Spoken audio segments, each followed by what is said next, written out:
Welcome back to Math Solver 1117, where math become easy and fun. In today's video, we will solve a very important topic, that is finding all zeros of polynomial. If you are a US high school student or taking AP pre-calculus or Common Core Algebra 2, or if you are college freshman in college algebra, pay close attention. I can 100% guarantee this exact question will be on your first major unit exam this semester. The college board and the university professors love testing this because it separates the student who actually understand the math from those who just try to memorize shortcuts. So the question is f of x equals x cube minus 3x square plus x minus 3, and you have to directly beneath equation and write the cotangents, and target is write the cotangents. So how we will start solving this question? You can see function is x cube minus 3x square plus x minus 3. The very first thing you need to identify for your exam is the degree of the polynomial,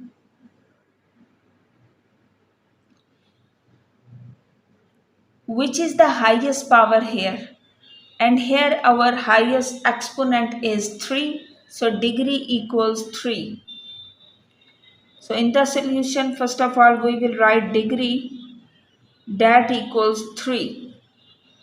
After that, according to fundamental theorem of algebra, which is a massive concept on your exam, a degree 3 polynomial must have exactly 3 zeros, not 2, not 4, exactly 3 answers. Keep that number locked in your head. So, the trap here is that we can't use the quadratic formula because that x cube term. And while some simple polynomials can be factorized by grouping, exam questions are so that standard grouping fails.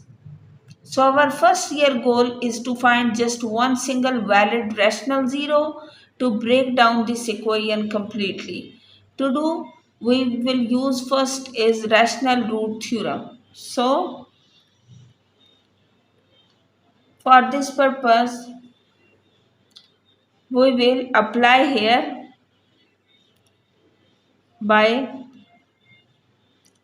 rational root theorem.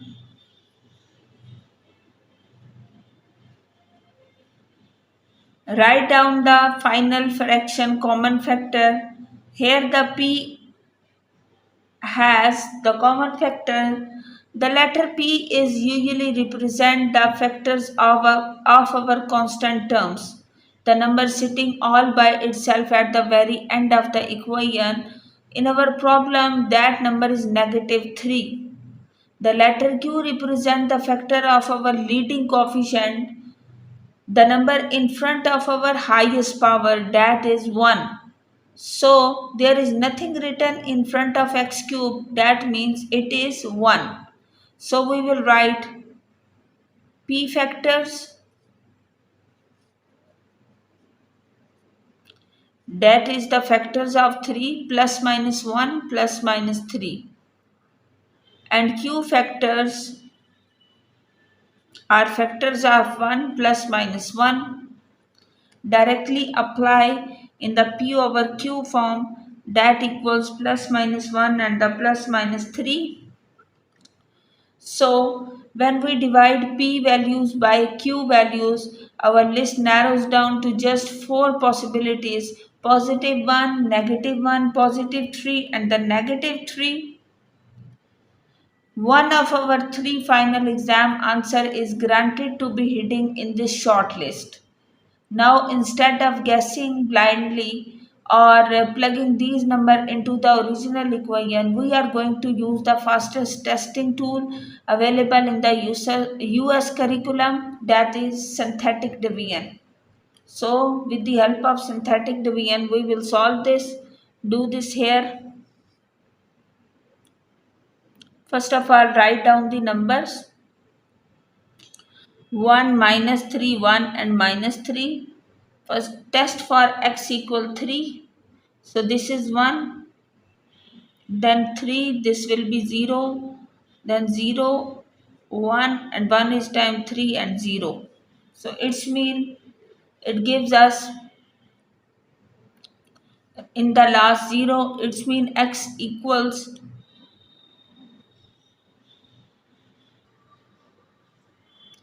so x equals 1 becomes the root. Now we will make the quadratic equation of this, that will be equals 1x square plus 0x plus 1. So this will become x square plus 1 equals 0. So this will become the exactly this equation. What will be the value of x square when we have x square plus 1 equals 0, which implies that x square equals minus 1 and x equal plus minus. So this is the value.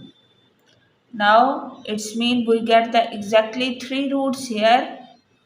Write down the answer. Final answers are x equals 3 plus root of minus 1 and minus root of minus 1.